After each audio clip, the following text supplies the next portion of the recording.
But and what we do at Emergent, we focus solely on the employment side. We help companies recruit their own temp labor to drive down staffing costs. They have alumni. They've used resources before. They get referrals. People walk in. So we help them organize a database, organize that talent, then we employ them. And sometimes a lot of client companies, and there's new lawsuits coming out that kind of support this, use small staffing providers who may not be insured properly, who may not be funded properly, who may go out of business, who may not have followed wage and hour laws. Ultimately, the client company who directs the worker on a day-to-day basis is a co-employer and could be named in a lawsuit with regards to whatever the issue might be. So there's another risk that's involved there. But it is arduous. It's non-core. You know, payroll, staying up on law, staying up on taxes. We have a whole tax department. We have people that are on IRS committees. And we specialize in understanding that. So we allow companies to utilize previously used resources, bring them in quickly. We'll handle all the heavy lifting on taxes, funding, all that. And that helps them follow this movie model, if you will, right? That's kind of interesting, Bill. You talked about the growth or the anticipated growth in the contingent, temporary kind of contingent labor market across the U.S. and globally in the next few years. Are there other areas or are there specific verticals or industries? You mentioned the auto parts customer that you have. Are there other areas where you're seeing that this model is catching on more and more, maybe even ones that we'd be surprised to hear that it's catching on a little bit? Well, certainly healthcare, right? Just the rapid growth of the healthcare industry in the U.S. And healthcare companies are being held to the fire in many cases as well and need to cut costs, and certainly in the nursing profession and the clinical side. Marketing companies, you know, we have a large sports marketing client, and they hire just for the summer. And they have a beverage company that they work with, do promotions, but most or a lot of marketing companies that do these outside promotions use temporary type workers. So you go into any kind of retail store where there's a product demo, for example, that's probably a contingent worker. Where we're seeing a big jump and where the jump will continue is high skills. So technology skills, for example, the IT area. .NET and Java developers are in high demand for contingent labor because simply they can demand, good ones, they can demand a really high hourly rate, and they're in demand. So I would say healthcare, I would say places that you wouldn't have normally seen, marketing, for example. We have a client, we have a county fair client, so you can imagine that they're just county fair people. And we've even looked at some things like baseball teams recently as well, who have a contingent workforce for the stadiums just for a short period of time. But it's all over. It's all around you. It's all different types of labor. I think that's the thing, right? I think there's a lot more people who are working on contingent contracts or temporary contracts than we'd expect, right, if you really asked, right? Yeah, I think so, absolutely. I mean, I think one of the things that at least I'm interested in is what makes somebody a good contingent employee. So I think a lot of people, especially the people watching, probably aren't working on a contingent basis. So what's kind of the differences between like maybe recruiting a contingent employee and you know, just a regular employee who's going to be working for you full time? Is there a big difference? Yeah, I would say that there is a difference. Recruiting for contingent employees generally moves faster. If you're going to quote unquote marry a long-term employee, a direct hire employee, then you're going to want to screen them a bit more than a contingent employee. A good contingent employee, number one, is somebody that shows up and is reliable, right? Has the skill set you need. Rushing to hire a contingent worker that doesn't have the skill set you need is really, it's a waste. Because you should hire somebody that can come in, do the job, do it very well, and then they're not there anymore. So when recruiting a contingent worker, make sure they have the right skill set.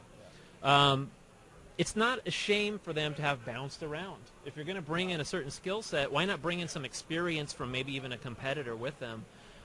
So I wouldn't say that looking at a resume as opposed to a direct hire employee, we're looking to have stability and longevity. For a contingent employee, it's all right if they've done a lot more project work. Yeah, it might even be an advantage, like you said. I mean, if somebody's done different, you know, let's say HRIS installs at different places, that could be a very valuable skill coming in and doing it on a project basis. And that's one of the things, right, and I thought we could talk about a little bit as well, is have corporate sort of recruiters or hiring managers made that shift sort of mentally yet or philosophically to see like if a resume comes in, whether the position is for a contingent position or a permanent position, and there is a lot of movement, right? There is a lot of short-term assignments because traditionally that's been, depending on how many they were and the duration, that's been looked upon as a negative, right? This person's bounced around too much, therefore they can't be trusted to stay here very long. Right. That's got to change some if we're going to see more adoption by industry of contingent work, project-based work, right? It doesn't happen in the movie industry, right? When they're staffing up for their next movie, they want to see that you've worked on 10 different movies in the last 5 years. That right? shows that you have the skill set and that you know what you're doing. Right. Yeah. And that's, I mean, just culturally, and if you look at Generation Y, they're coming into the workforce with instability. Baby boomers, stability, post-war, had jobs, stayed for decades. Our generation, a bit less. Generation X is a bit more freelance, but now Generation Y is used to and understands instability, and they don't want to be at a job more than 4 years. They want experience. They choose experience over money. This is the 4-year thing, Lance. It came up earlier. I said the NFL running back. For 4 years. I'm going to do a whole I'm going to have to do a whole pitch for some conference about talent management, NFL running back style, right? The 4 years and you're done, right? Yeah, exactly. That's where you get into trouble, right? With the run, that second contract. That second contract is is the where one you get always killed. lose on, right? Absolutely. Yeah, of course. I can't. Right. That's a good point. That'd be an interesting segment. I have to think about that a little bit more. So yeah, I mean, so you're right. I think it is changing a little bit, right? I mean, I did a lot of project work.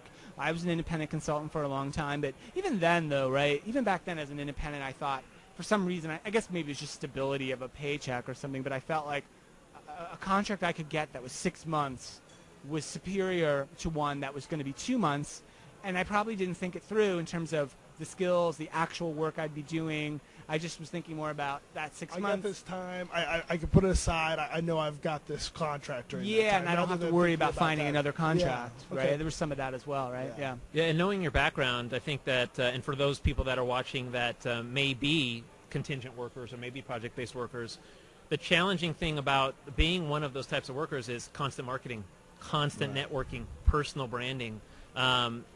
Getting out of your comfort zone, becoming your own sales rep. That's new for a lot of people, and that's a must.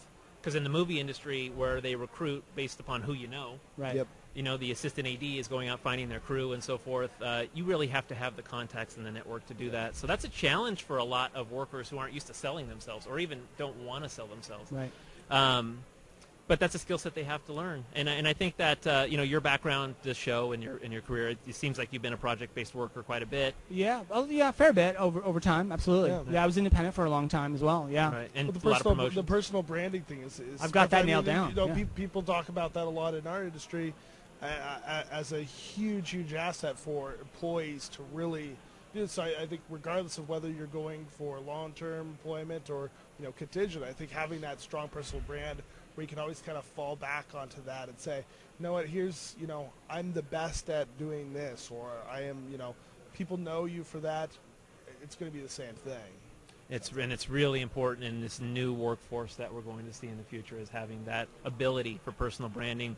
Although research has shown recently that the number one thing that most U.S. employees want is stability now. Yeah, well, right. When I mentioned my sort of decision process I used to go through with contracts, it was a little bit of that as well, right? Whether balancing that idea of the longer contracts, more stable, it's more secure, it's like, at a gross level, it's more income, right? Versus, and that seemed to like overweigh, right, other decisions, right?